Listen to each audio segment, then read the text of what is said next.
Welcome back to The Critics here with Amy and Jim, and we're now going to talk about the favorite comedies of the summer. Jim, funniest movie? You know, it hasn't been a great summer for comedies, in my opinion. I'm going to say the funniest was probably The Dictator, which was the first big comedy release. This is a movie that is an absolutely dreadful taste. On the other hand... of course, with Baron Cohen, yes. But it is funny, and I had a real sense that they went out there and knew the movie they were going to make. They had a very clear purpose, and they've got a lot of those "oh no, they didn't" moments, which I think in this day and age, R-rated comedies should have. And The Dictator is absolutely loaded with them. And interestingly, they're not all in the trailer. Right.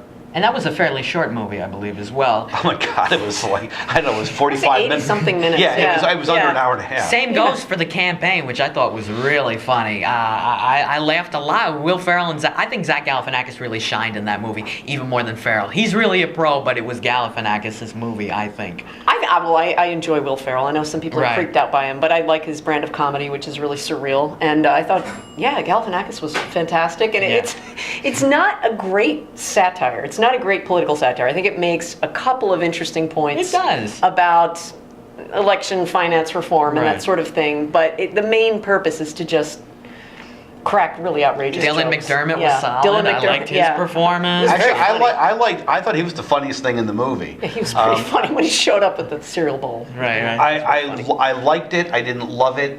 What I thought it was missing was some of those "oh no, they didn't" moments. Well, what about Uggy the dog? Come on. Yeah. Well, okay, first of all, they punched Uggy the dog. That's actually worse than punching from the artist. baby. Yes, but Uggy the dog from The Artist, and I think they just did that for us critics. I think they just said all the movie people who love the movies, they just did that for us. And I'm glad that wasn't in the trailer. The scene in which he punches the baby is in the trailer. Yeah, but you don't see the slow motion. No, they've got more special effects in the movie than they show in the. Just to say, I liked it. I didn't absolutely love it, but it was funny. It was funny. I laughed. Funny. Yeah. Oh, yeah. You laughed a lot. You were going down like this. When you do that, I know she likes it. I also laughed a lot during when Ted. I saw it too. I laughed a lot during Ted. The Ted character, played by Seth MacFarlane, because it's a motion capture performance, actually, I thought he was really funny. The rest of the movie wasn't entirely funny, but I liked it. I laughed a lot. It was strange because it had this bizarre premise, this talking foul-mouthed teddy bear, and then it didn't deliver on that in the long run. I thought it was a very predictable script. I thought the best thing about it was the introduction. Those first 15 minutes when you see the boy getting Ted for Christmas, and then he goes on the Tonight Show with Johnny Carson. That's a riot. It was. The prologue is very funny. The prologue is very, very nice, and I think it delivers mostly throughout. It gets a little extreme, but I liked it. And Mark Wahlberg, I thought, did a good job. Yeah, he was pretty good.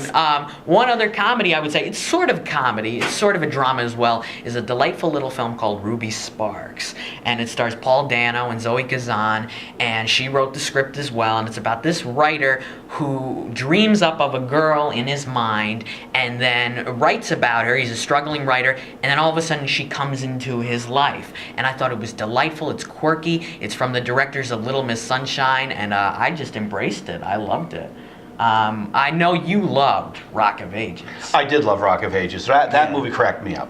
Yeah, I didn't especially like it. I mean, the music was okay. I think Tom Cruise was funny.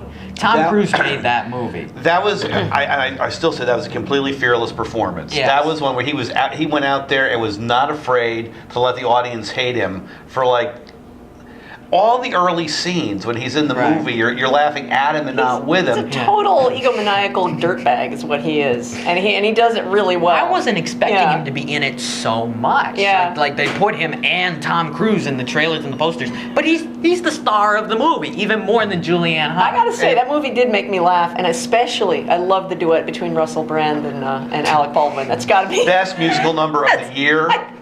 Nothing's going to come close to that. Of course, those are two guys that cracked me up to begin with. Yeah. The other, and Julianne Hough, she got one of the best lines of the year with "You Win."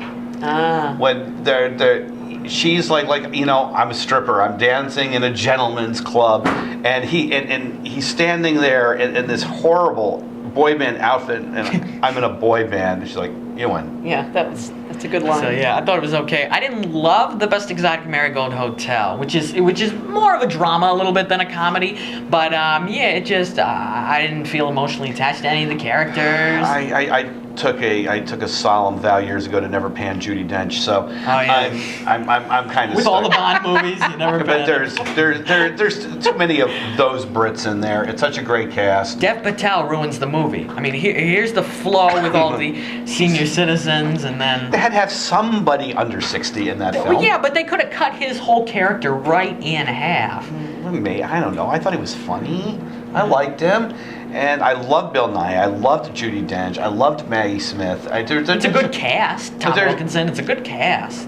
And there was a wonderful sense of place with that movie. I mean, that didn't just feel like pretty Indian location shooting. Mm-hmm. That felt like we're really trying to get the flavor. We're really trying to make you feel like you're on those streets. Right. And I thought they did a pretty good job. And it's a quiet comedy. It is. There are some dramatic aspects, but it's. There was too much about that movie for me to like. I'm gonna go with the caliber of acting in that movie. I have to go a little bit better than okay.